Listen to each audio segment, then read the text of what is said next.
what are the three ways or main core of Microsoft 365 Business Premium for us to protect our companies from malware or ransomwares. So now that every company is moving to cloud, basically we are getting a lot of attacks.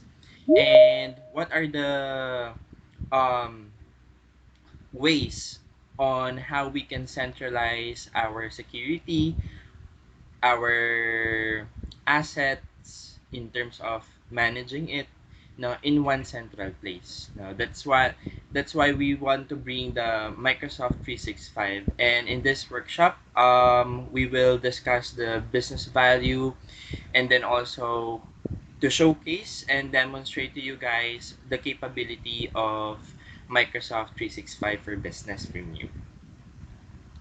And as we go through this workshop, if you do have any questions, so please feel free to raise your hand, and definitely chat is available. And then our associate will help us answer it for you. Okay, so what we will cover this basically, what are the key challenges that small and medium business face in this hybrid work now, especially the ransomware. And how does Microsoft 365 Business Premium enable secure work from anywhere? And then of course, lastly, you to fully understand what Microsoft 365 Business Premium can help us reduce no in terms of our IT costs and complexity, and why we should trust Microsoft security. No, so of course, as we embark this new normal, or this what we call hybrid work, small and medium businesses basically they have facing challenges, and as we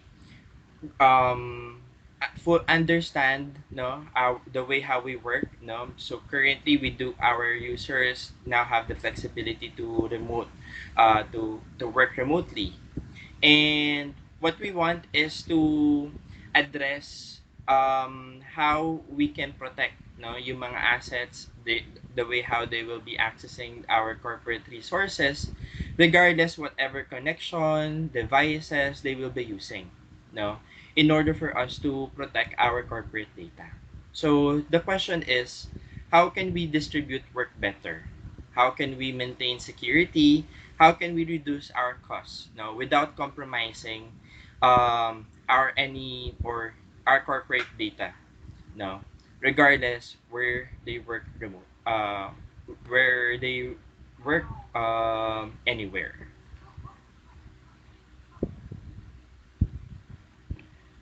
So this to make this more challenging, all of this happenings against a backdrop of increased cyber threats and phishing attacks, ransomware attacks, um, actually after or during COVID, or this pandemic, and many of whom target small and medium businesses like ours, kasi we all know kapag small business tayo, definitely ang challenge natin dyan is we only have the basic way on how we manage or maintain our infrastructure, so we have a lot of solutions in place like antivirus, email protection, which is hindi na natin siya when we embark this hybrid work, definitely may we kind of have a limited ways on how we can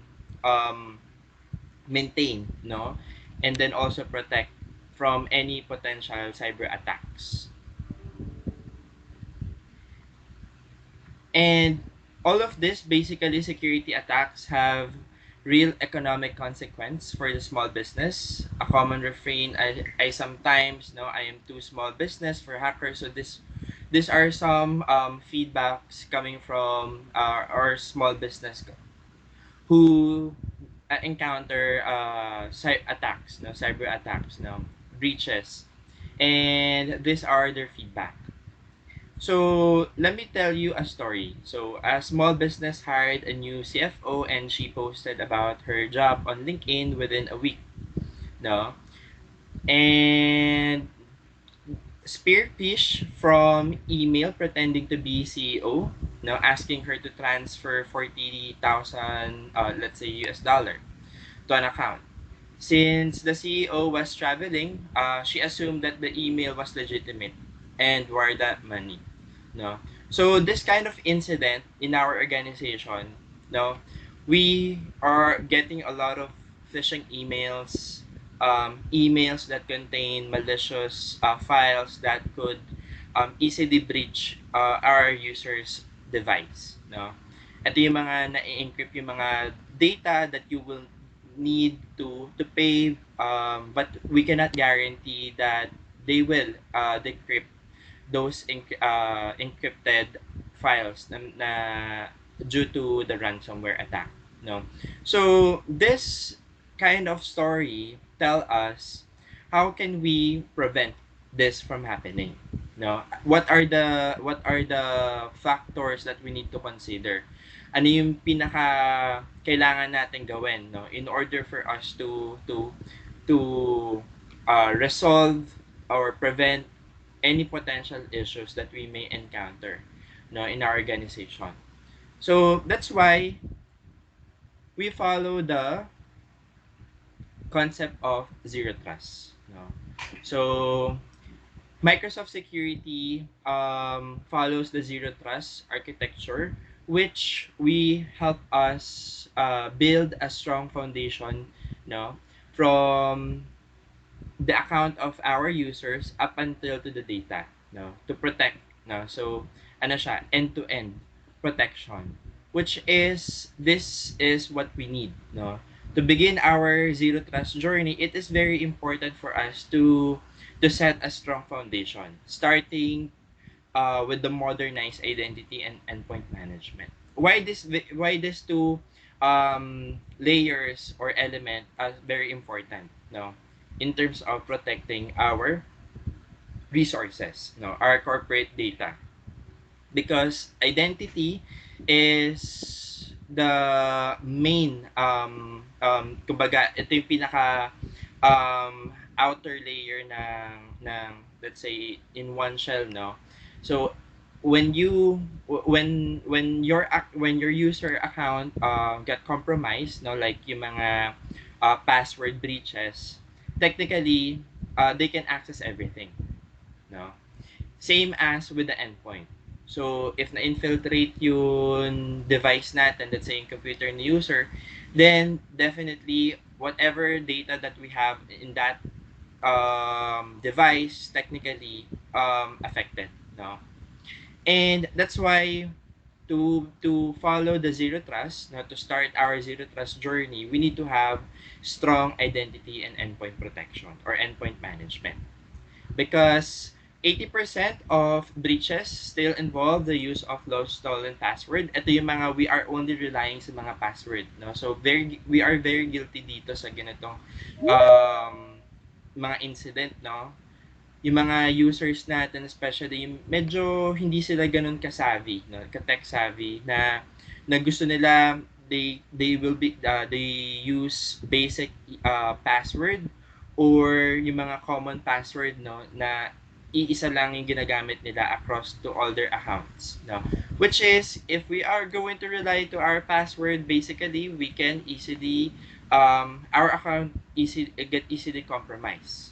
And same with our devices that will that our workers, no, use, especially if we don't have full control, no, whatever devices they use to access our corporate data, because currently 60% of bring your own devices are not secured by IT, no. So technically ito yung gusto natin ma-achieve in this zero trust journey.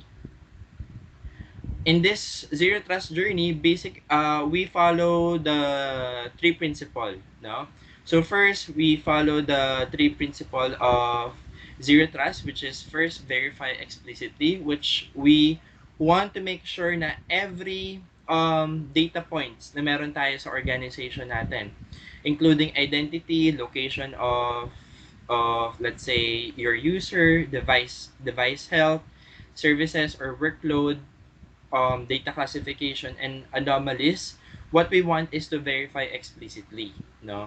So gusto natin lahat or bago ma-access ng mga users natin yung corporate resources natin, we need to make sure na we need to verify their identity na sila mismo yon, no? any any available data points. So dapat ano siya, we need to verify explicitly. And then also use list privilege access. Ito yung um, policy that we can use, no, in order for us to limit our users access, no, with just in time and just enough access to protect our data and the productivity. So we only limit the our people, no, kung ano lang yung pwedeng access na may bigay natin sa kanila. And then also how long they can only access. Let's say if they will require a high permission, no, to do something in our environment, then definitely we can create a policy, no, using the just in time and or just enough access. And then lastly, assume breach. So, usually ito yung common sa atin mga here in the Philippines, no, based on my experience. Um Gumagawa lang tayo ng action once na-encounter na natin yung incident, no? But as we follow this zero trust approach, no, this principle, what we want is we always assume breach, no, from any layers of our kumbaga layers in our organization, kumbaga any data points in our organization na regardless kung account yan, devices na gagamitin ni user, network natin, or yung mismong entire infrastructure, or even our data, no, pwede tayong ma-breach. So, dapat we always assume na dapat itong layers na meron tayo, no, na pwedeng pagmulan ng any potential cyber attacks, basically ma-prevent natin, no, from any security breaches or cyber attacks, no, moving forward. And that's why we have the zero trust, no, to leverage all the built-in intelligence security for the flexible to remain secure and compliant even outside of of our corporate network, no. So from identity up until to the data, so these are our layers of approach, no, in order for us to protect our corporate data. So in terms of identity, dyan pumapasok yung multi-factor authentication, conditional access, role-based access control to protect against attack, no, integration with Azure AD. So if you are not only relying sa password, let's say if we need to have a strong authentication, then ito yung perfect solution para sa atin, no. We also have the devices, which we have the endpoint protection and endpoint management, no, for you to manage all the devices, no, of your users, or even to apply application management policy para sa mga personal devices nila. And then also networking, where we use the built-in encryption, firewall, and other platform security capabilities like in Azure Firewall and Network Security Group.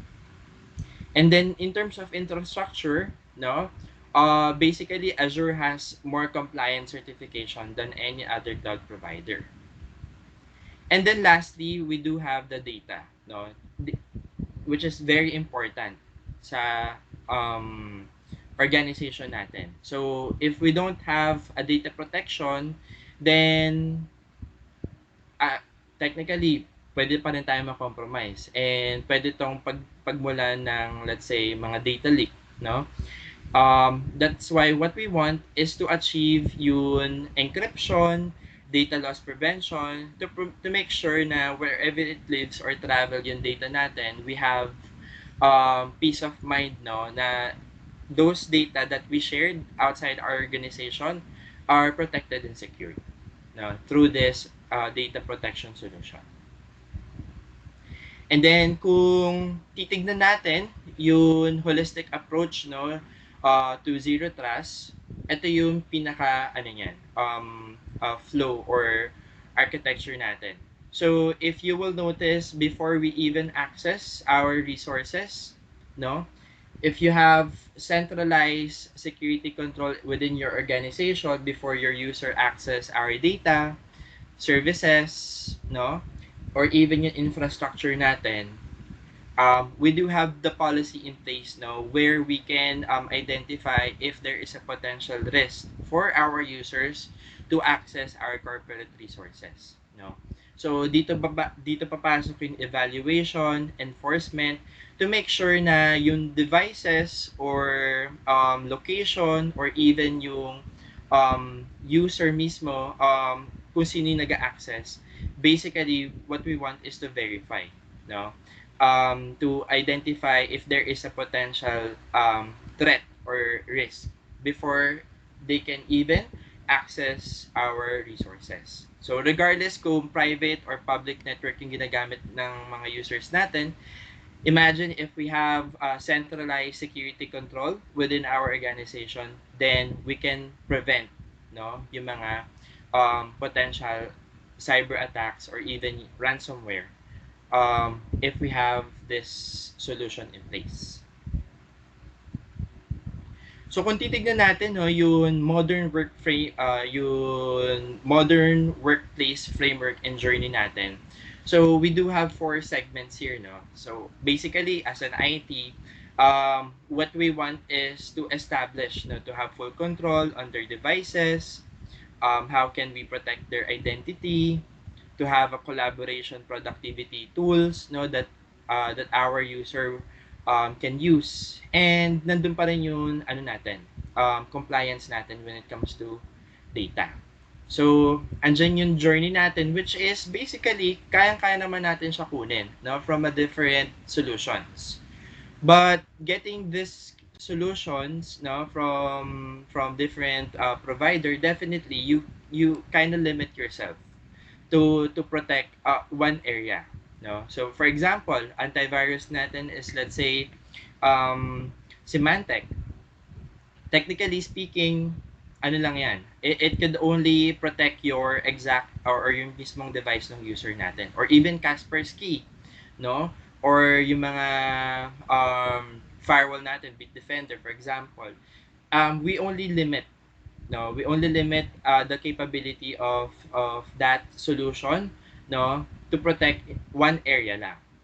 But our approach as we move this modern workplace through Microsoft solution, we do have Office 365, which will give us productivity and collaboration tools. And then, of course, seamless integration using the Azure Active Directory, where you can centralize your identity, corporate devices, our infrastructure in one place. Through Microsoft Intune, it will give us, no, yung endpoint management, no, and fluid experience, especially if yung mga devices na ginagamit ng mga users natin is Windows 10 or 11, no. So you have a native experience, no, to fully manage yung mga devices ng mga users natin. And through Microsoft Intune, this will help us to protect yung mga devices na ini-issue natin, yung mga corporate devices na ini-issue natin, like yung smartphone. If sa company natin they are required to, or that we need to provide iPhone or iPad, Android phones, no, or even Mac, we can definitely protect those data within or on those devices. And then also lastly, Azure Information Protection to protect our corporate data, no? Where we can apply compliance, retention, governance, and how we share sensitive information. And then all of this can be obtained in one solution. So that's why we want to bring the Microsoft 365 Business Premium. So Microsoft 365 Business Premium is a comprehensive productivity and security toolkit for small and medium business, no? Kasi nandito na po yung collaborate in real time, no? Enable remote access and protect identity, protect against cyber threats and data loss, and easily secure and manage devices. Now, let's talk about yung um, collaborate and real time. So, we all know that Microsoft Teams is very familiar, no? Malapit na siya sa atin, which is we can bring everyone in teams on the same page wherever they work with groups, chat, online meeting, calling, web conferencing. Plus, you can stay connected with your customers, partner, vendors through online meetings as well as collaborate on shared files and documents. So here we can integrate even our um, mga business processes solutions na that we use, no, like for example digital signature, Adobe Sign. So in Microsoft Teams you can integrate that and easily create automation, ayan, in one place where you can collaborate with your peers and you can stay on top of your work day by day and easily access your files, apps in one across desktop, web, or even on your mobile device. So here, yan yung meron tayong we encourage no na we work together no regardless if they working from anywhere. No, meron tayo dyan co-author files which is simultaneously with using our popular office apps like Word, Excel, PowerPoint where they can work together at the same time, no? And stay in sync, collaborate through one-on-one chat and conversation centered around work stream. And then yung online meetings natin from anywhere, so regardless kung sino yung kausap natin, it doesn't it's not necessary for the attendees no to have their own Microsoft Teams.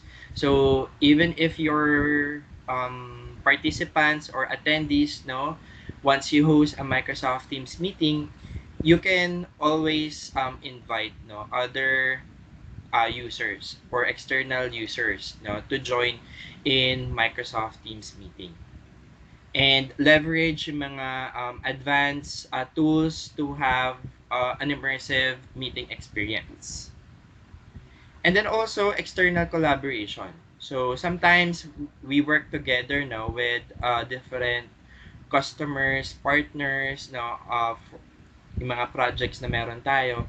Now, we do have the guest access which allows people to fully participate and collaborate right along with your colleagues no in one place.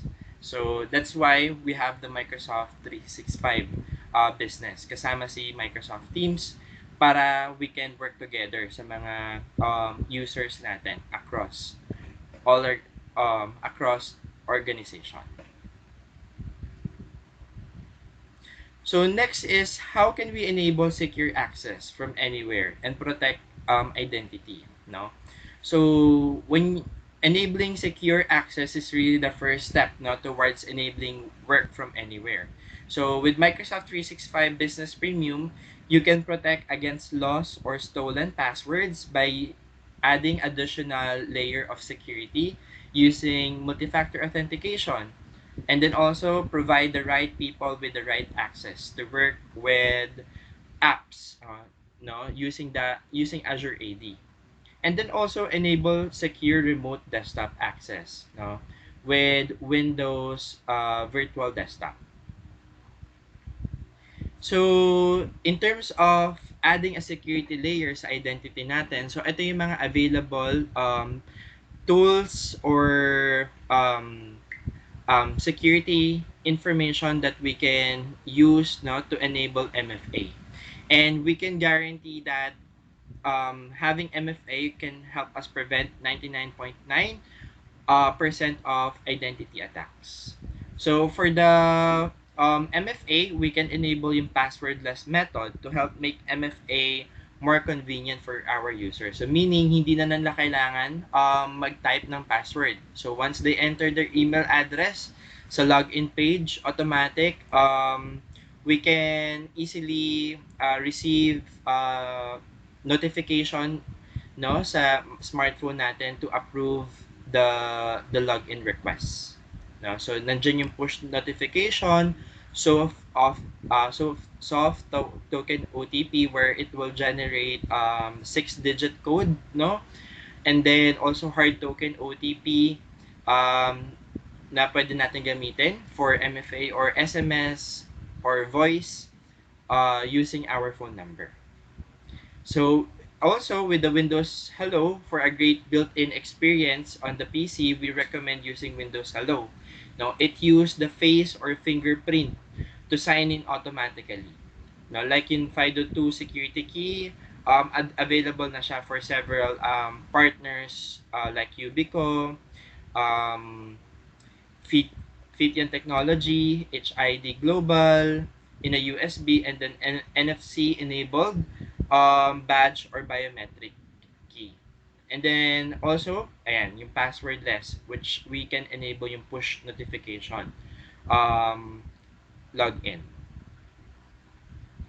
And then also to secure access to work apps, no? So, pwede natin ma-integrate yung mga existing solutions na meron tayo or mga applications na ginagamit natin sa organization. So, using the Azure Active Directory, pwede natin siya ma-centralize to achieve yung tinatawag natin single sign-on para you can easily access and to have full control whatever applications you have in cloud or even sa on-premise natin, no? And then, once na na-integrate natin yung workloads or yung applications na meron tayo from cloud or from our on-premise, we can use the conditional access to enforce user that probably they can only log in or access our corporate resources on a specific IP address or pwedeng exclusive lang siya within the Philippines. Bawal ma-access yung mga resources natin outside our country, no? And then also meron tayo dyan na automatically add or remove users to security group and reduce IT overhead with dynamic groups, no? So yan yung kinagandahan sa having Microsoft security solution, no? Because we can centralize yung mga workloads na meron tayo regardless kung saan natin siya binili, kung or on-premise man yan, we can achieve yung single sign-on to access all the resources we need, no, for our users. And then also enable remote desktop access with Windows Virtual Desktop. So Windows Virtual Desktop basically is a comprehensive desktop um, and app virtualization service now running on Azure, which is it's the only virtual desktop infrastructure that delivered simplified management, multi-session Windows 10 or 11, optimization for Office, and support remote desktop service environment. Now, so with Windows Virtual Desktop, your employees can access remote apps on any devices, while you can maintain central, manage, and security of your user's desktop. Ayan.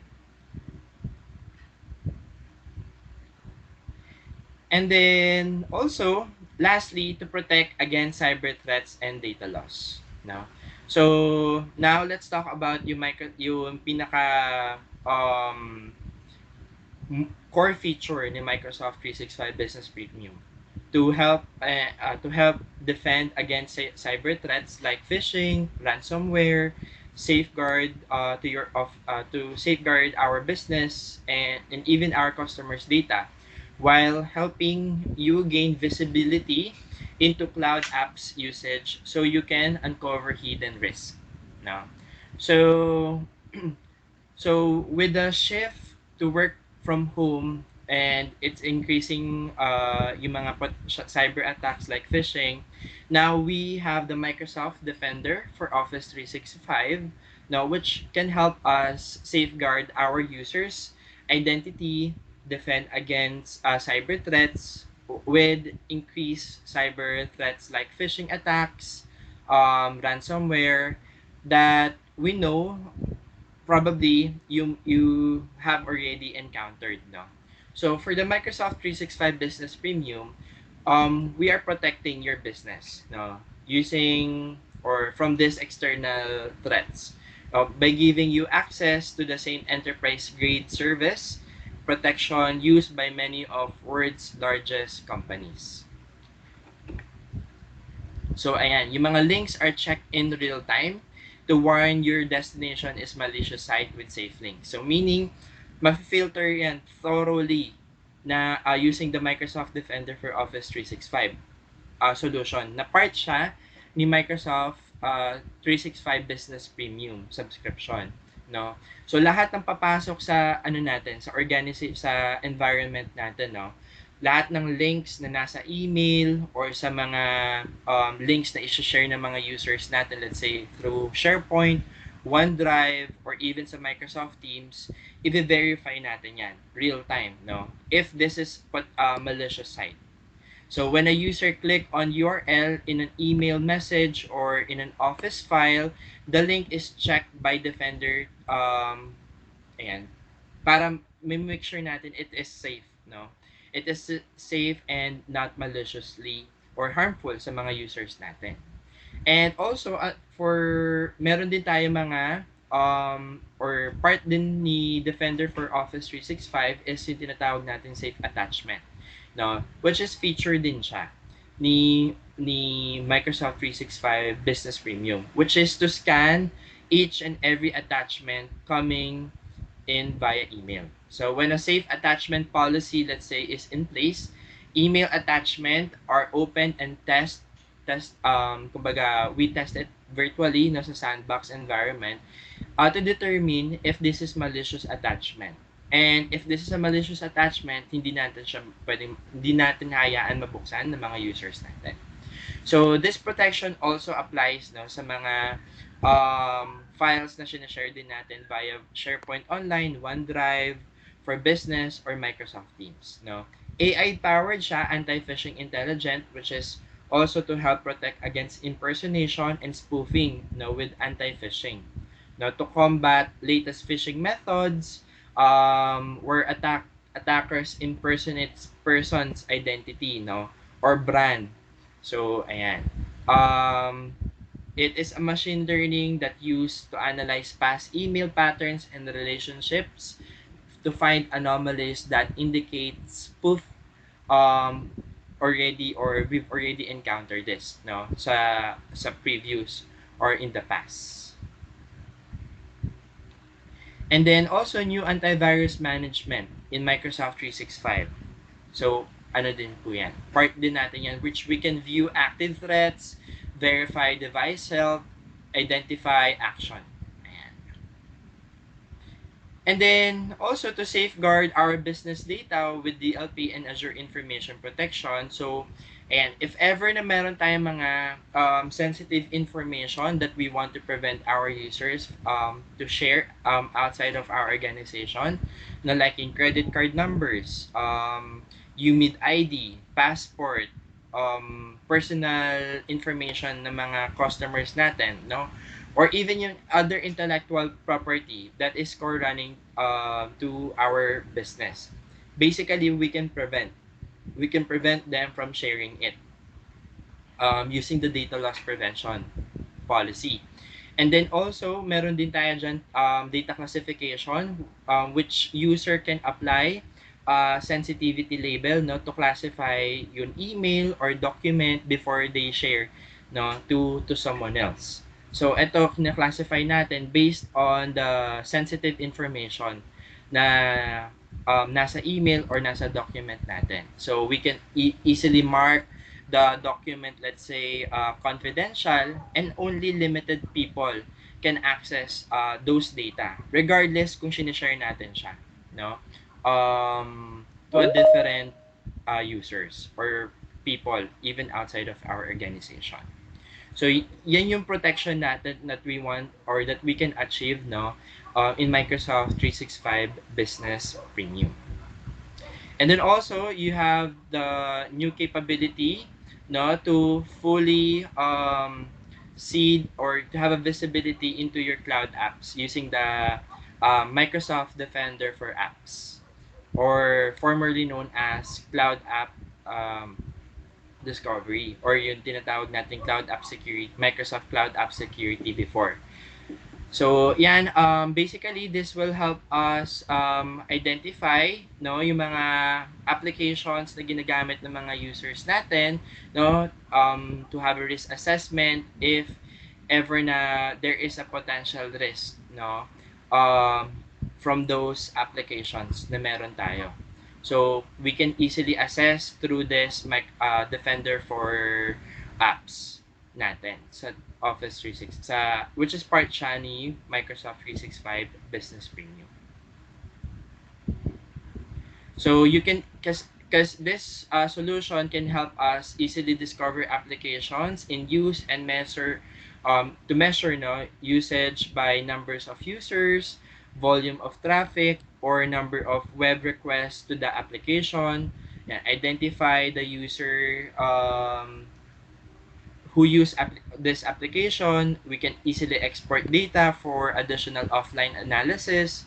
Ayan, prioritize applications, no, to bring under IT control, and integrate application easily to enable yung tinatawag nating single sign-on and user management in Azure Active Directory.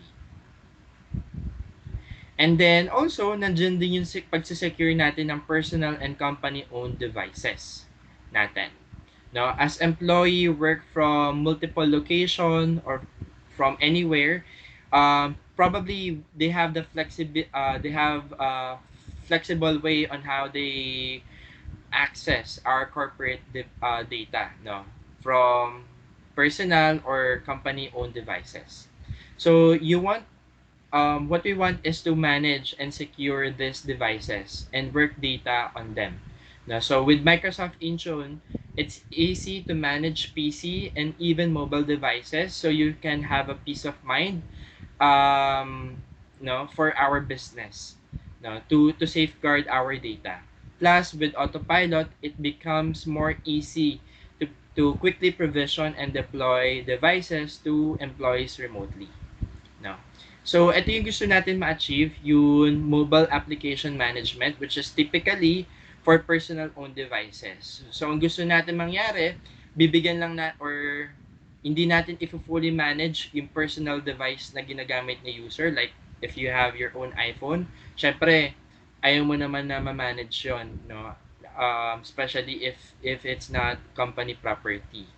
Then definitely what we can apply is yung tinatawag na mobile application management, for us to protect yung data lang na meron tayo doon mismo sa personal device ng user. No? For example, you can apply application protection policy to help secure the corporate data, no, which is currently saved on OneDrive for Business versus sa mismong personal storage, no, nung pinaka-actual device.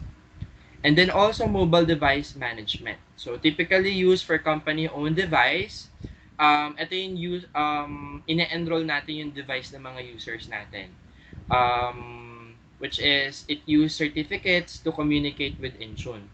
Ability to configure mobile device policies such as enforcing complex PIN or password, remote wipe or lock, device encryption, and more. So, madami siya. Parang ano po siya, no? SCCM, kung familiar po kayo doon. So, namamanage natin yung mismong actual device ng user natin kung hindi po ba na-update yung device or outdated na siya. Let's say nawala yung device, we can easily do action, no, from our end, no, to wipe the device, no, yung data na nasa device. So ito po yung example ng managing work data on personal device. So with Microsoft 365 Business Premium po, we have a layer of protection, which allow us to protect data at the level without the need for traditional containerization or sandboxing. no? Because we leverage po kasi yung user identity in our approach. Now, we can enable multi-identity usage of apps where apps policy are intelligent enough to only apply data applicable to corporate accounts on employees' owned devices. Kaya kung babalikan po natin yung journey, no, gusto natin fluid yung experience natin when it comes to managing our corporate resource, our corporate devices, and to protect our corporate data. No? So, dito sa personal device, if you will notice, we can prevent the user from copy and from to copy yung data na meron tayo owned by our organization or na pwede nilang i-paste to a personal apps like for example notes natin sa Android or sa iPhone. So if they're planning to paste yung panang content natin, no, yung sa corporate data natin, then they are not allowed to do that, no. So na-determine kung etong personal apps ba is compliant or hindi siya compliant or part siya ng policy na ginawa natin. And then even yung sa personal storage like Google Drive, OneDrive for personal, Dropbox, hindi natin siya pwede ma-paste, no? Yung content. Because we own the data, no? We separate the company to manage the apps from personal apps, and we set policies on how work data is accessed from managed apps. So, yan yung pwede natin magawa. And then even yung pagpa screenshots, no, you can prohibit your users to take screenshots, no, sa mga corporate data na ina-access nila sa personal devices nila. And then also, we do have the secure Windows device with Defender and Intune. So you can easily manage and secure Windows devices through MDM policy, get automatic updates, enforce Defender AV through simple toggle switch. And then traditionally, getting new PC ready involved a lot of heavy lifting, no? Spending time building customizing image that will later be deployed to devices, no? But now Windows Autopilot, no, introduce a new approach that cuts time in deploying new devices sa mga users natin wherever they may work, so you can be up and running, no, quickly. So from users perspective, it only takes few simple operations to make their device ready to use, and the only interaction required from our end user is to connect to a network and verify their credential. Everything beyond that is automated, reduce our efforts, resources needed from our IT. No? So we leverage the cloud-based service. No? It can, because it can reduce overall costs for deploying, managing, and retiring devices by enabling you to automatically join devices to our Azure Active Directory. No? Or pwede rin yan, or applicable din yan sa mga, if you have your own existing AD, no? Kung meron kayong domain controller, no, to manage yung mga devices natin within our corporate network, then pwede din natin yan ma-deploy, no, through hybrid Azure AD join. So, ito yung dito papasok yung auto-enroll device into MDM services such as Microsoft Intune and create auto-assign device to configure groups based on device profile. We can even customize yung out-of-the-box experience, now content specific to organization.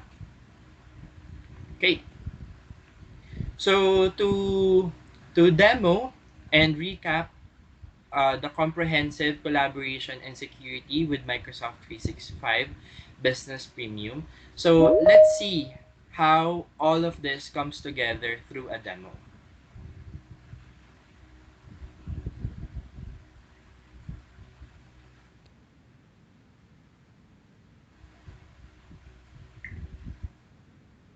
Okay, so currently I have this account.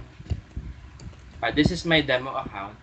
So for instance, no, yung mga users natin, if we want to collaborate easily, then we can do that through Microsoft Teams. They can easily share files or even documents, no, that can help us easily collaborate. No matter anong devices ang ginagamit nila, anong platform, anong connection, kung nasan man sila, then pwedeng-pwede yan in Microsoft Teams. So currently, I have the Microsoft Teams no, here. This is Cardo Dalisay. So for example, I want to share a document. And I have two ways to share a document. Either I can easily upload file from my local PC or access my OneDrive account. Let's say I want to share this file to Cardo. And the good thing here is, if ever na gusto mo yung recipient or yung person na gusto mong pag-share ng document is wala siyang capability to edit the document, like to view lang, no? Typically, sinishare natin to via email. But now, we can basically scrap that method, no? Using the Microsoft Teams. So you can simply allow or disable the editing capability or even block the user from downloading this file. No? So meaning they can only view this document through online. No? If ever na hindi naman necessary na kailangan i-edit ni user yung document na shinare natin or to download the file. So you do have the flexibility to manage how you want to share files. No? This is powered by OneDrive. It also applies the same concept when sharing a file to external people, no? Meaning external organization. Para makontrol mo kung yung mga users natin na pagsasharean is dapat for specific people lang or anyone, as long as they have this link, they can easily access this document or allow them to edit this file. So, yan yung flexibility natin in terms of sharing files. You have full control. Okay, now let's specifically share this to Cardo Dalisay and allow editing. So, let me share this file. Now, access natin yung account ni Cardo Dalisay.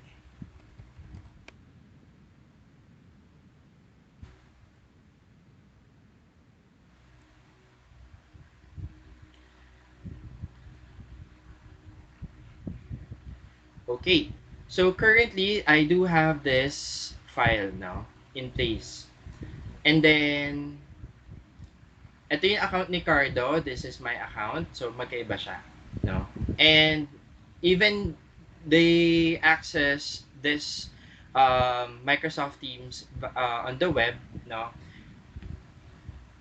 no one can stop them to collaborate real time at the same time. So, let's see how it works. So, open natin yung file from Cardo Dalisay's account. And then nakikita natin, no, here, meron tayo ditong label. So, it automatically applies our protection agad. So, as much as possible, we want to classify this document right away based on whatever sensitive information na meron dito sa file. So, here, we can easily apply this label. Let's say, wala naman siyang confidentiality na kailangan. So, pwedeng sabihin natin general, but all employees unrestricted. Ayan. So, automatic, it also apply a label, no? Based on the description ng label na ginawa natin. And then currently, no, so if I will try to delete this, kita natin, nag-change agad siya. Ayan. So, ganyan yung ways on how we collaborate, do the co-authoring at the same time in Microsoft Teams. So, yan yung flexibility ng mga users natin, no? Which is, it comes together in one place to work, no, seamlessly, regardless kung nasan sila. And then, you can easily add, let's say, comment. So if there is a modification needed, you can mention someone or simply add comment.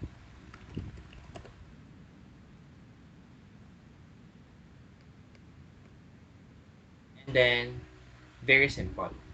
So ganyan yun collaboration natin that we can do no using Microsoft Teams. And there's a lot applications that we can integrate seamlessly, empower your users to go beyond no to simplify their work and easy collaborate, do online meetings in one place using Microsoft Teams. And then that's one no. In terms of security, of course, gusto natin syempre mas streamline yung governance natin in terms of handling data, no? So, yung mga users natin, probably they might sending sensitive information via email, which gusto natin is to protect, no? To protect our corporate data. Especially mga sensitive information na pwede nilang ma-share outside our organization. So for example, someone from our organization attempt to send an email that contains, let's say, credit card information. Here's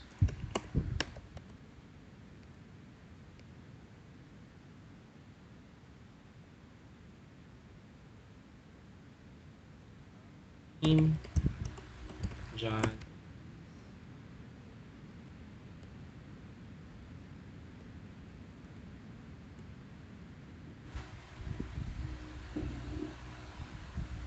So let me use a credit card.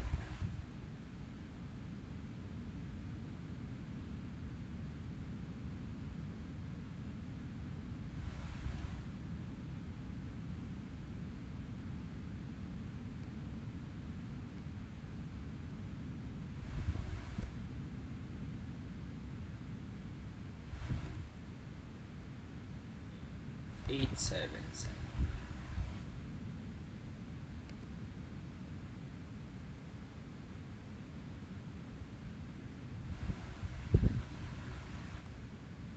Let's say ano na lang.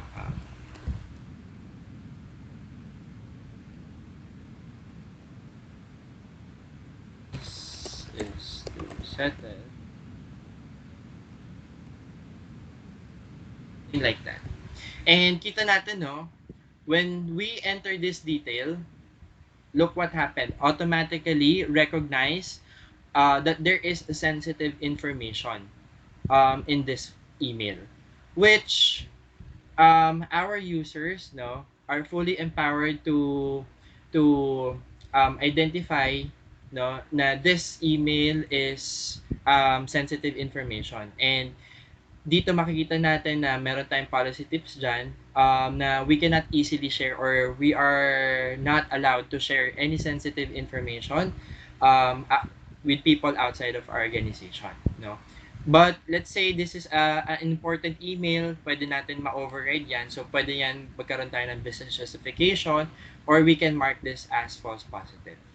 But technically speaking, ito yung gusto natin ma-achieve, yung protection, no?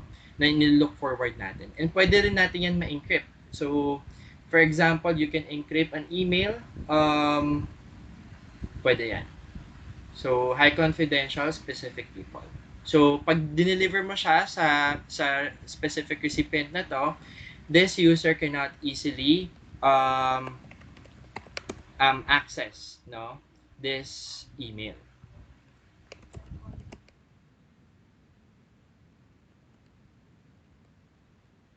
Okay. So, let me send this. And then, once we open yung Gmail natin, so, makikita natin na meron tayong it's encrypted. And then, sa admin level, makaka-receive tayo ng notification na someone from our organization sent no, an email that contains sensitive information. So, ayan yan. And then this is how it looks like once the user delivered that email to external recipient. Encrypted siya. And then dito hindi agad-agad mababasa ng mga recipients natin because no, they need to verify their credential. So we follow the verify explicitly no concept or yung principle natin sa zero trust na before they can even access our data, then you have to make sure na they are the right authority no to access our resources. And look, in this content, they cannot even forward or copy or print this content. So that's how we classify our data, protect our data wherever it lives or travel, and prevent our users na sharing sensitive information.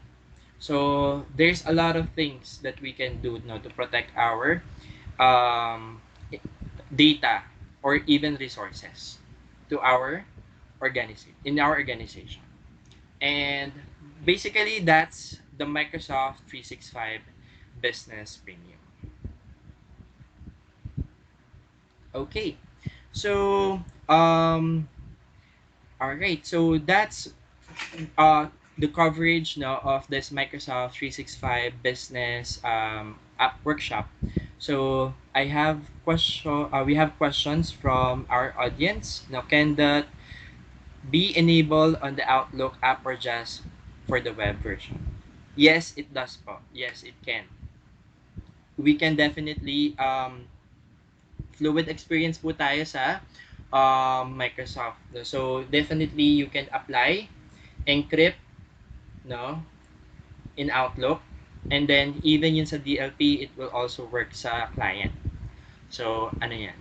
Ganyan po siya kaganda. So even yung mga PDF natin, so pwede din natin ma-classify yun. Or yung mga third party data na meron tayo. So definitely we can classify that as well. Alright. So, to give you guys an overview, so, syempre, to simplify our technology and investment and reduce IT costs, ito yung parang pinaka, ano, no,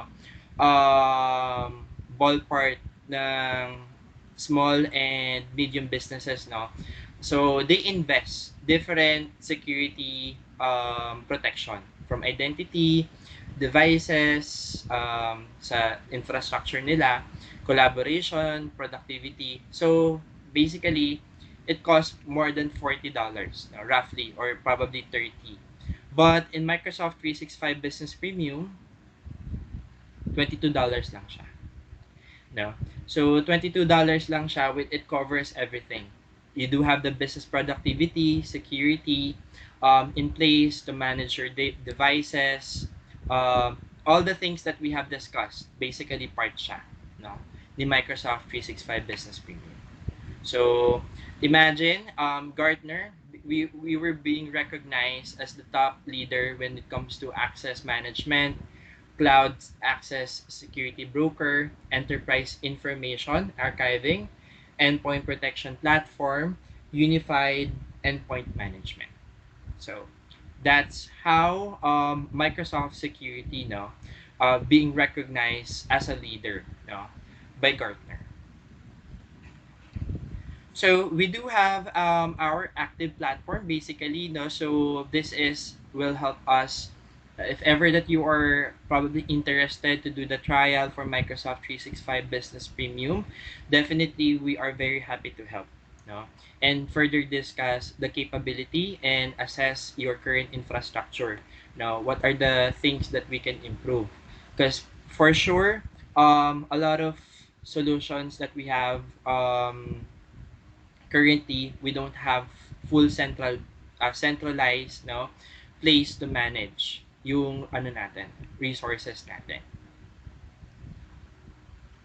Okay, so we do have the active platform which is basically you can easily find and discover available subscription from Softline. So here meron kaming yan Microsoft 365 Business Premium, which is for 300 up to 300 employees that we can purchase na per user per user po yun ano natin, subscription natin. What's the Azure AD plan or subs for that? So for the Azure AD plan po, no, it's already part of it, of the Microsoft 365 Business Premium. It it has an Azure Active Directory premium plan one, no, to for identity and identity protection.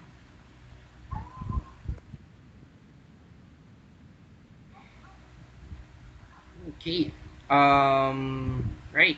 So any questions from the team?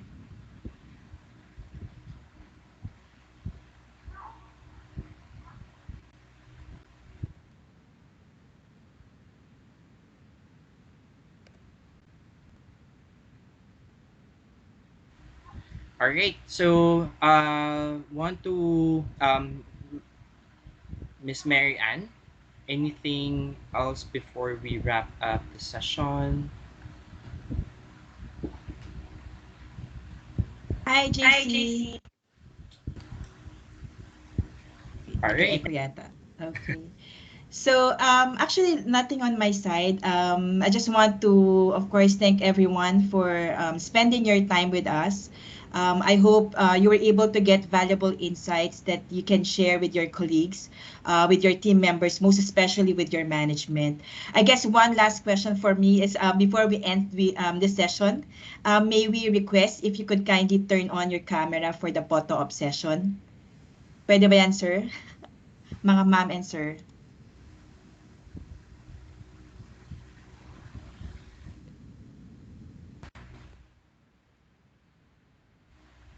Do they have control J's so that they can open their Yes. camera?